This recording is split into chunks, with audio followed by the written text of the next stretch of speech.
There are 4,218 PS2 games, and I'm beating every one of them. I've got to own the game because I'm playing everything on the original hardware, but I've beefed it up with a RetroTink 5X, some component cables, and more to come soon. Can I do this before I die of old age? I hope so. Heroes of Might and Magic: Quest for the Dragonbone Staff was developed by 3DO and released in the US April of 2001. Not part of the regular Might and Magic universe, this game is essentially a remake of the Sega Genesis game that was a port of a PC game called King's Bounty. Receiving mixed reviews and sitting at a Metacritic score of 64 out of 100, can I beat this little-known game? Heroes of Might and Magic: The Dragonbone Staff is an interesting little game. Like I said at the beginning, it began as a PC game, ported to the Genesis, changed a lot to fit the Genesis, and then remastered to the PS2 with the skin of a Heroes of Might and Magic game over the top.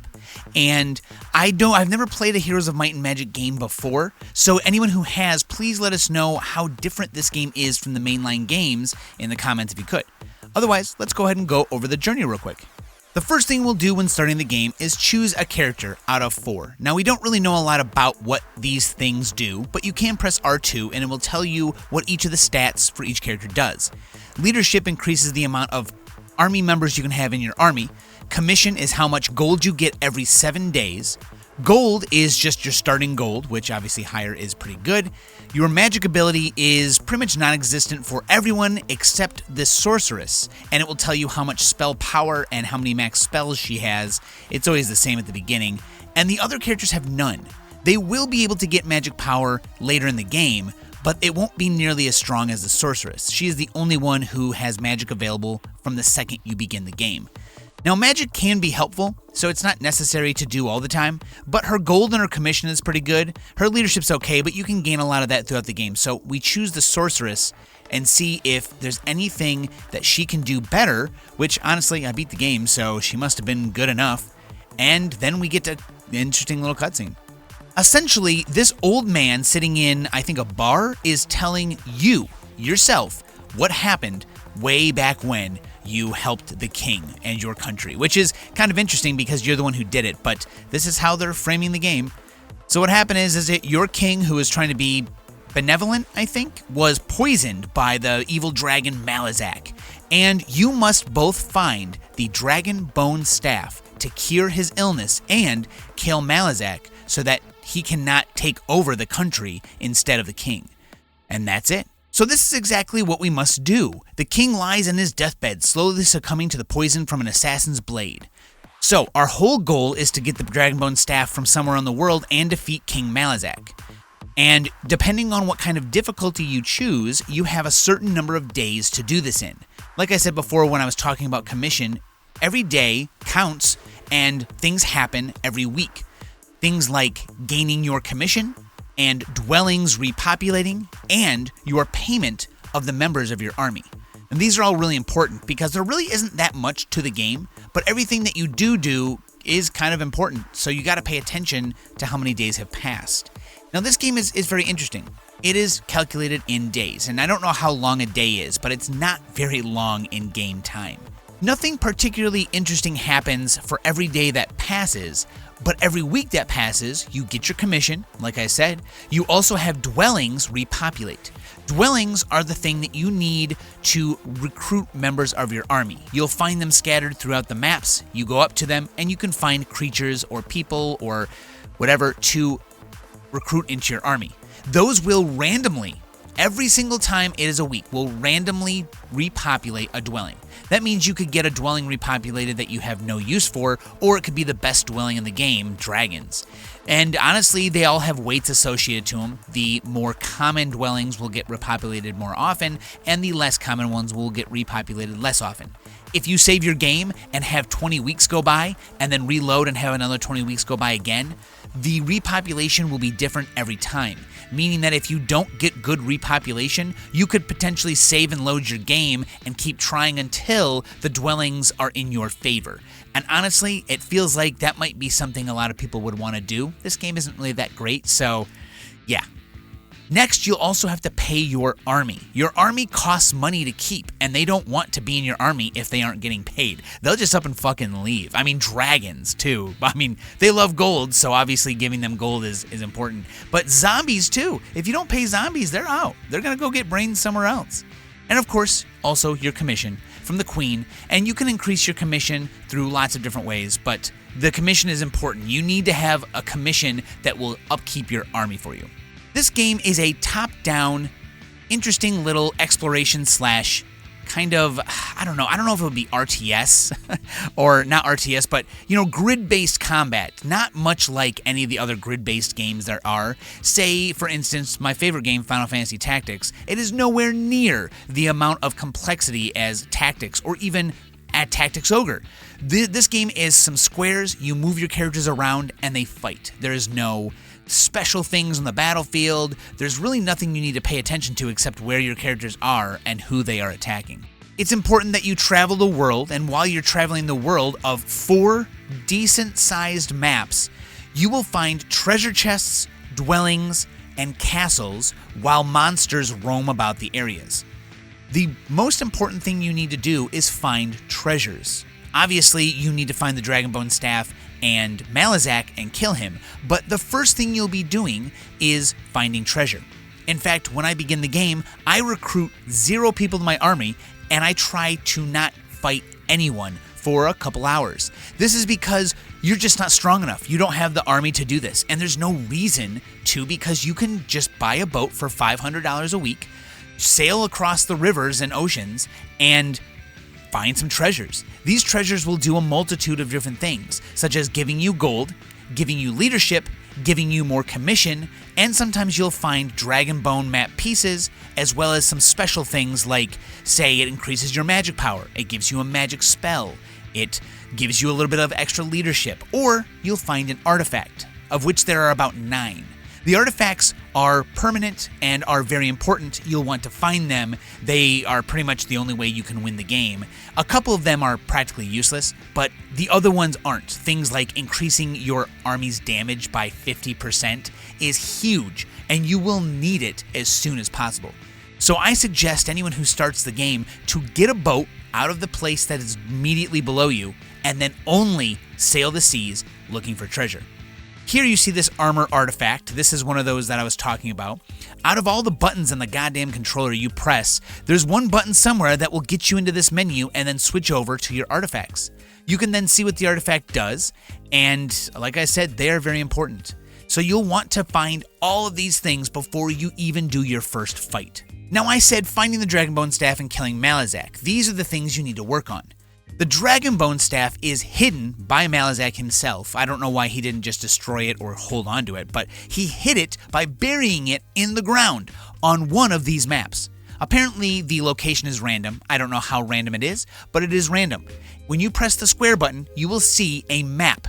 This map will be covered by cute little pictures of the places you will unlock the map from. Say, killing people in castles for bounties. If you kill someone in a castle for a bounty, you will get a piece of the Dragonbone map. Or if you find it in a treasure chest out in the world, you'll get a piece of map. Every time you get a piece of map, more of it will be revealed until eventually enough of the picture is revealed that you can see where in the world it is.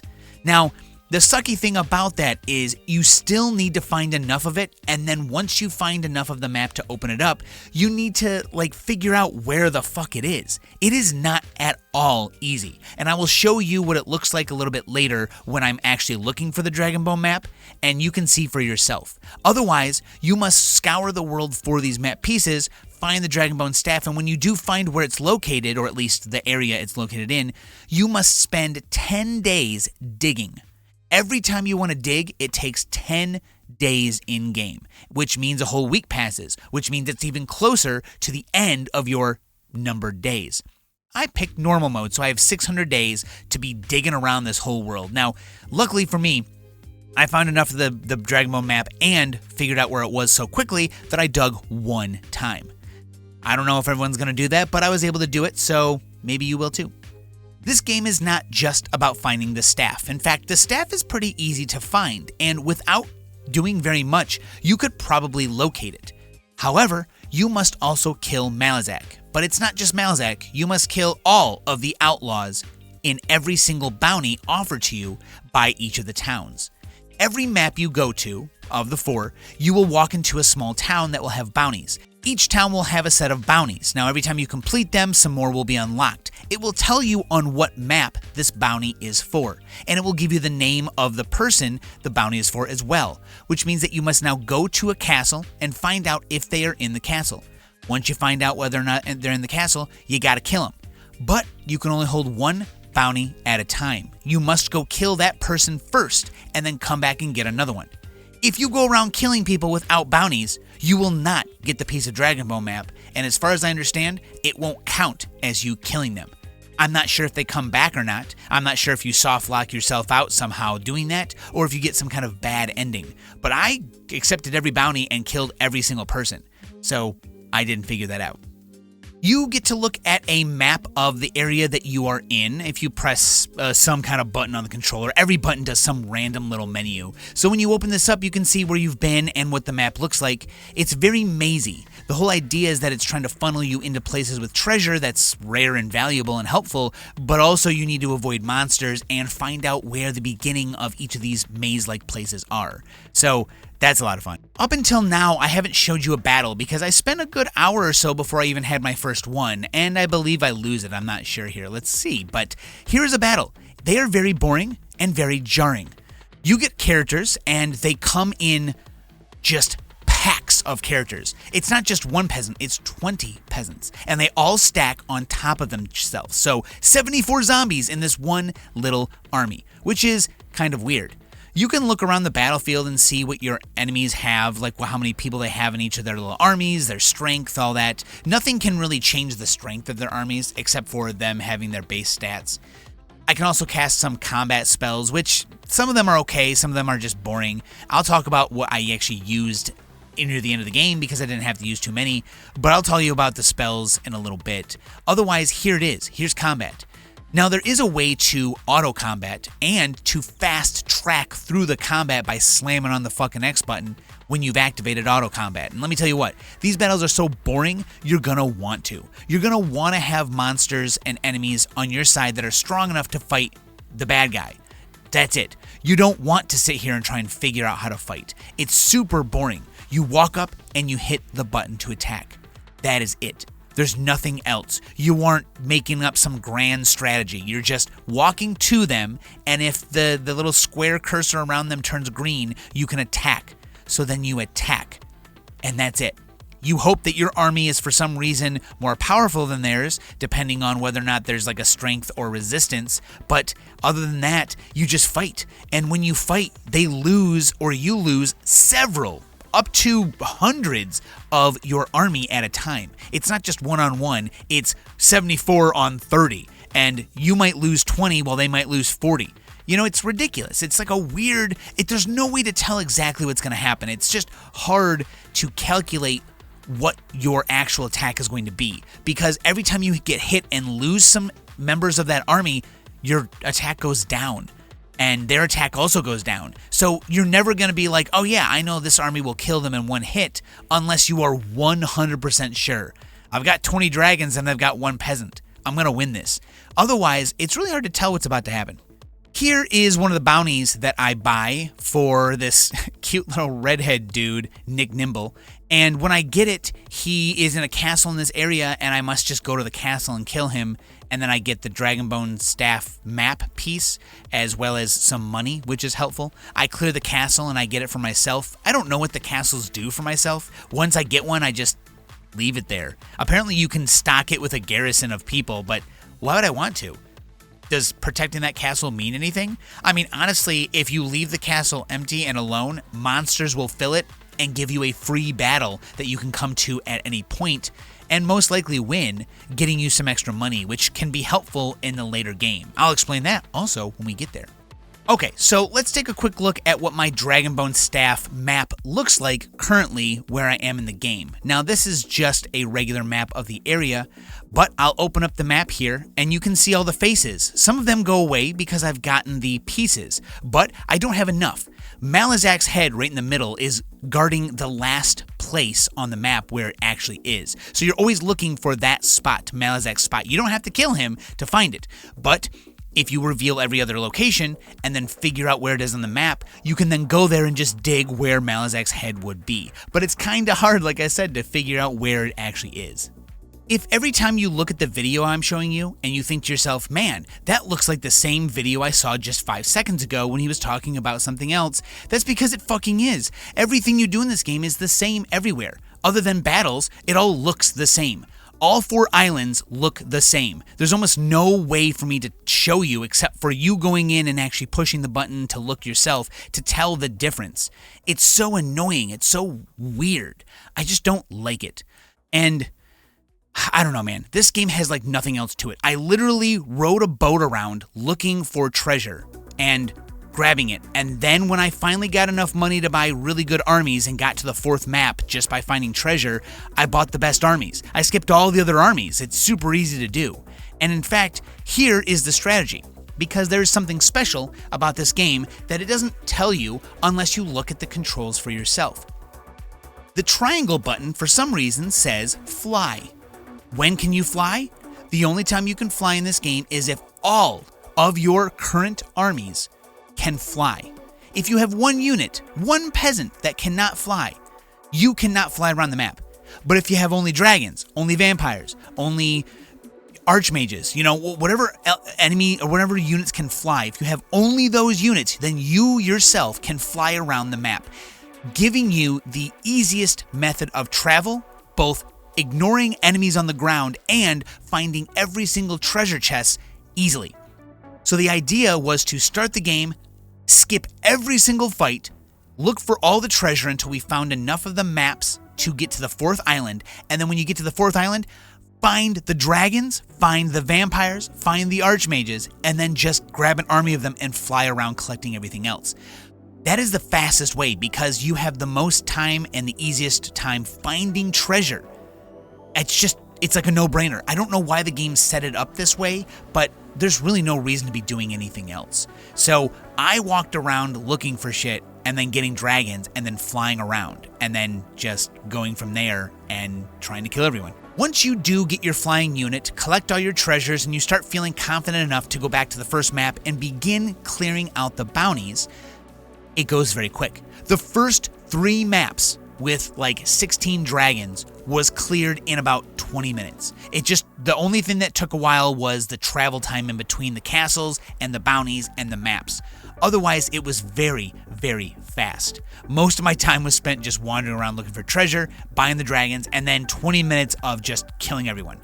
The last people on the 4 maps were pretty tough. They actually do have dragons, archmages, vampires, trolls, ogres, all themselves, demons, everything. And it's really tough. And there is something I didn't realize about the game before that. As you continue through the game and kill people, you need to go back to the castle where the king and the queen is, and the queen will level you up.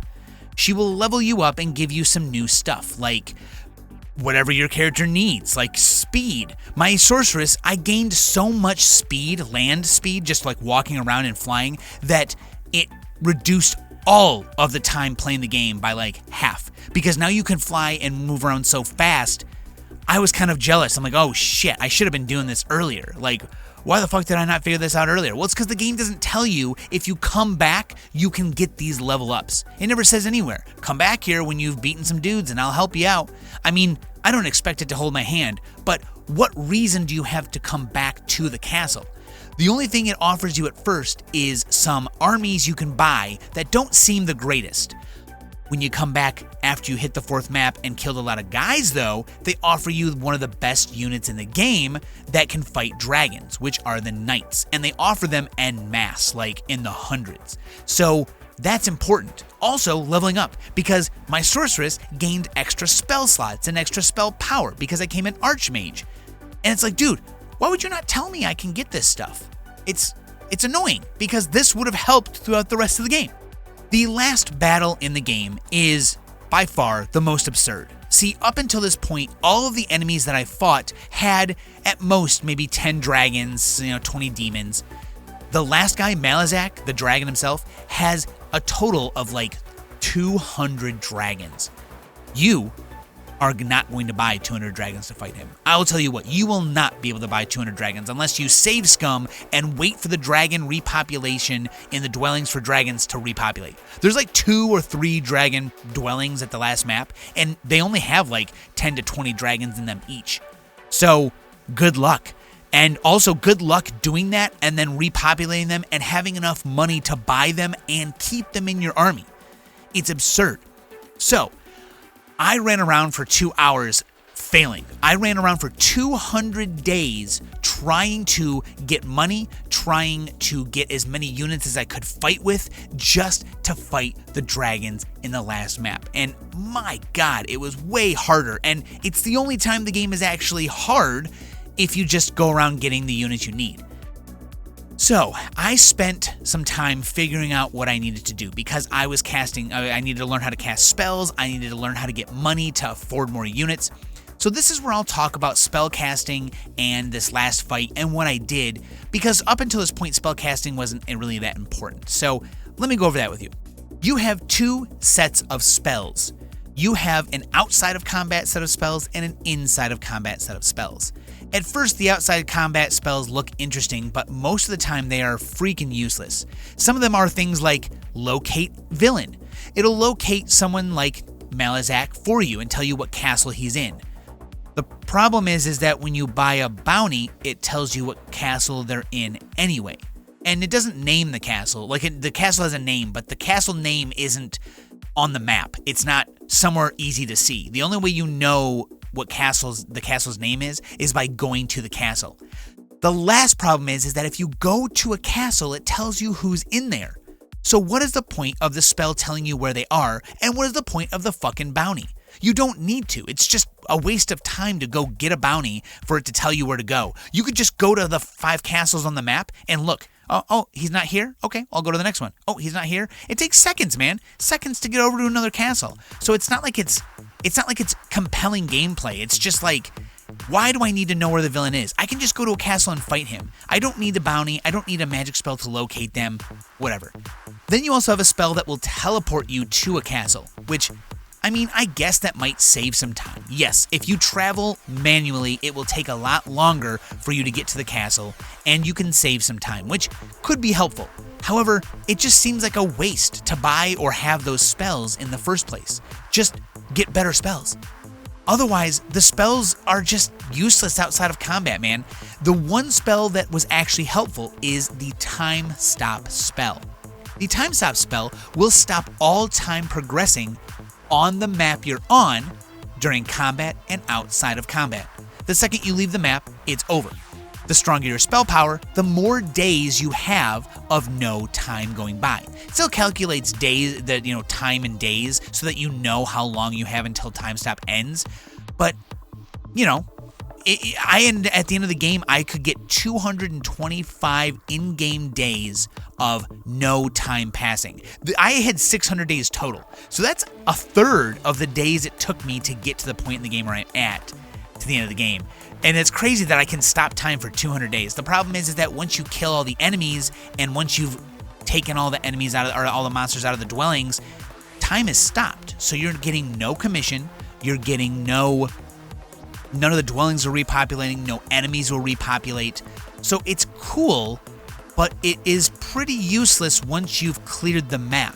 And it took me about 100 days to fight every enemy and clear out all the monsters from the castle and check all the dwellings and sit there for 5 minutes, scratch my head trying to come up with a plan. And I still had 125 days left. So I was like, well, it is helpful, but only insofar as you have stuff to do on the map. And then that spell is gone. So you'll have to buy extras if you want to do it again. The in-combat spells are okay, and if you have more spell power, they are more helpful. You have spells such as Fireball and Lightning, both shooting that element at an enemy and dealing damage. You have Clone, where you can clone some of your armies. The stronger your spell power, the more clones you make. You have a Resurrect spell that will resurrect some of the armies that you've lost over the last couple turns, and the higher your spell power, the more armies are resurrected. I'm not sure if you can resurrect anyone from other turns, but it will res armies. It just does. I don't know how many it actually, I don't know the formula or anything. Then you have other spells like Freeze. Freeze is a very good spell. Freeze will freeze one of their armies entirely for one turn. They can't counterattack, they cannot move, they cannot attack you.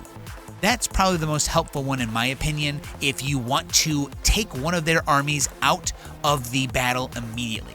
The problem is I never found a use for it until the very last battle anyway, and dragons are immune to magic, so you can't freeze the group of 100 dragons. So it's like, okay, well, I can't even hit them with fireballs or anything. So that was practically useless. Now before this, obviously it is helpful. And one thing I found was pretty helpful is if you're being the sorceress and you have really strong magic power, instead of wasting your armies, you could just fire fireball spells at enemies and kill them.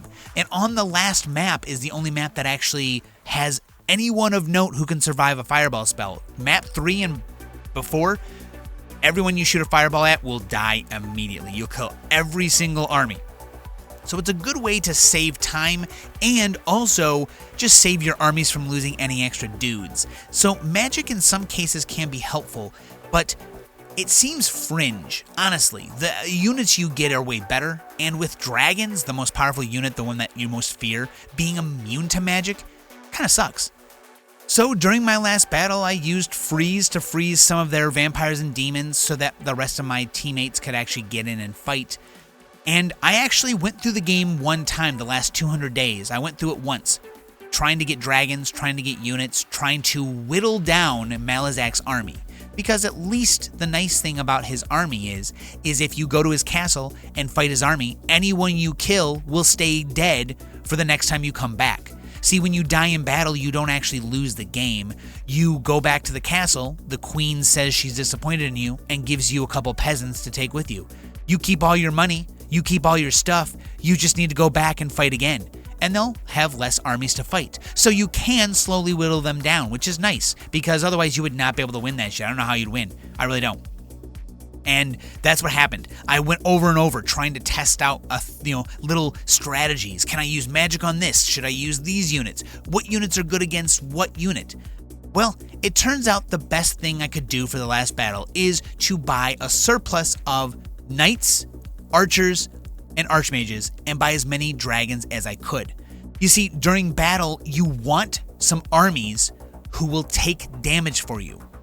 Not deal damage, because the archers I bought were like super weak. They killed 2 dragons out of the 100, which is completely useless. I mean, sure, 2 is nice, but you want the dragons to come attack the archers, which for some reason they will do first because they are ranged and are scared of the ranged units. They'll come and fight them. And if you buy, well, I think I bought 400. I bought 400 of them, so they lasted 2 dragon attacks. But that's 2 dragon attacks that my stronger units didn't take, which means they could fight at full power for 2 turns, dealing extra damage, and then take the damage once they've gotten those armies done and the archers are gone. So you need to come in with as many units as you can of different types, because you need the units that actually fight well. So the knights, the dragons, and the vampires are really, really good. Even demons are really, really good. So you need to have a multitude of them to take damage for your stronger units so you can actually deal the damage. This game is just super weird, and it didn't take that long. I think it was like 6 or 7 hours. I kind of already had an idea of what to do. Sometimes I try to find bad games to test them out just to see if they're bad. That way I can add them into the list, and I was already not liking this game when I played it the first time, and I figured out a lot of stuff about it in the hour I played, so I used that to my knowledge, and even that failed me at the end when there was 100 dragons staring me down, which is ridiculous. So, well, I don't know, man. What a game. What a weird game. It's almost worth watching. I mean, obviously you don't have to, but it's almost worth watching the streamed stuff, like the actual gameplay, just to see what I did. It is so bizarre. I don't like this game. It's boring. It's boring until you do the fights that are so hard you have to come up with a strategy? I don't know. The strategy is just like, how do I make more money? Well, I guess I time stop on this map and kill everyone, and then I can have enough money to actually go do stuff.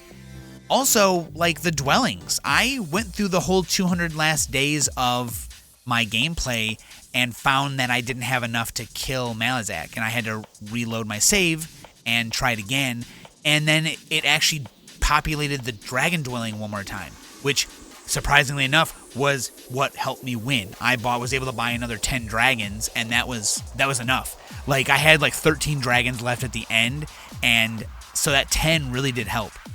It's insane. It's insane. This game is so weird.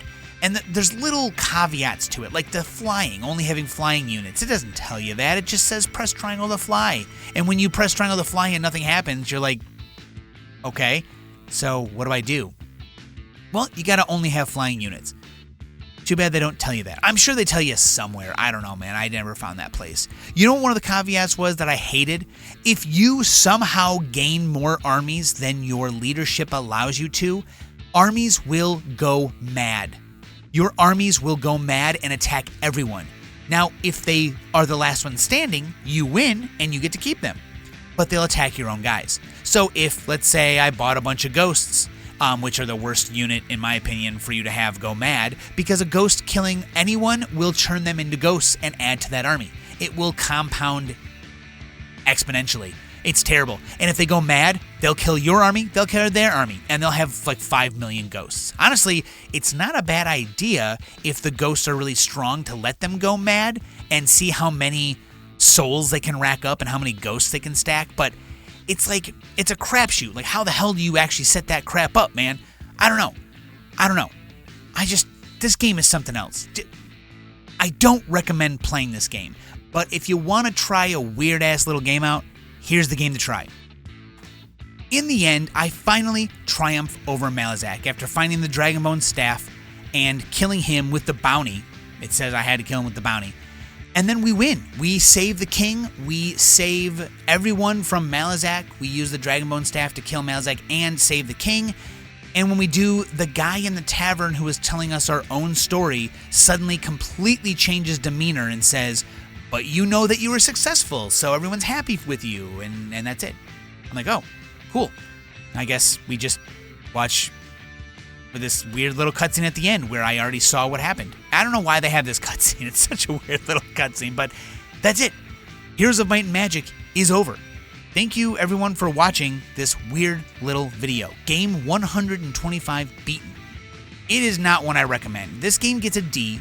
I mean, it is serviceable. It's not like it's a terrible game, but it's not a great game. It's not a good game. It's not really that fun. Maybe you do find it fun. Maybe you enjoy what the game has to offer. Maybe there are some things that you find are easier to do, or you understand it better than I do, and it makes it much more fun, which is fine. Please, by all means, if you find that fun, if you find this kind of gameplay fun, then give it a try. There might be some things I didn't understand enough to do it correctly. Otherwise, thank you so much for watching this video. Thank you so much to everyone who's in the stream helping me try and come up with strategies on how to beat this last guy. And thank you to all the people who have donated and become members over the last 3 years. Thank you so much. This 3-year anniversary we had this month of August with the giveaways has just been great. If you're watching this later than this, well, this was a 3-year anniversary right here during this time. So thank you so much. I really appreciate everyone. We'll be back for game 126 soon. Later.